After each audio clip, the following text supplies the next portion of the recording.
বেশ কয়েকদিন আগে একটা পার্সেল রিসিভ করেছিলাম। তো পার্সেলে কি ছিল সেটা হচ্ছে একটা ছোট্ট মাউথ টয়, যেটা আমার ছেলের জন্য ওর বাবা অর্ডার দিয়ে পাঠিয়েছিল। কিন্তু আমার ছেলে মাউথ টয়টা বিশেষ একটা মুখে রাখছিল না, বারবার ফেলে দিচ্ছিল মুখ থেকে। বিকেলবেলায় এখানে বোনকে আর ওদের বাড়িতে আসা আর একটা ছোট্ট বোনকে এক্সারসাইজ করাচ্ছিলাম। ওদের দুজনকে এক্সারসাইজ করানোর সাথে সাথে আমি নিজেও এক্সারসাইজ করছিলাম, কেননা আফটার ডেলিভারি অনেক মায়েদের ওয়েট বেড়ে যায়। তো আমি চাই ফিট অ্যান্ড ফাইন থাকতে।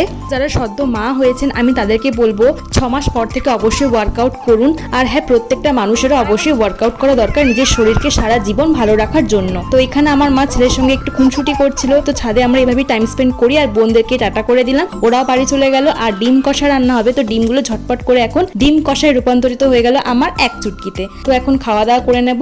এটা হলো আজকের ভিডিও, আজকেই শুট করেছিলাম। এখন বাজে দুপুর 3টে মতো। আমার ছেলে এখন খেলনা নিয়ে খেলতে ব্যস্ত। সাবস্ক্রাইব না করলে ও কিন্তু আপনাদেরকে এইভাবে ভয় দেখাবে, দেখুন।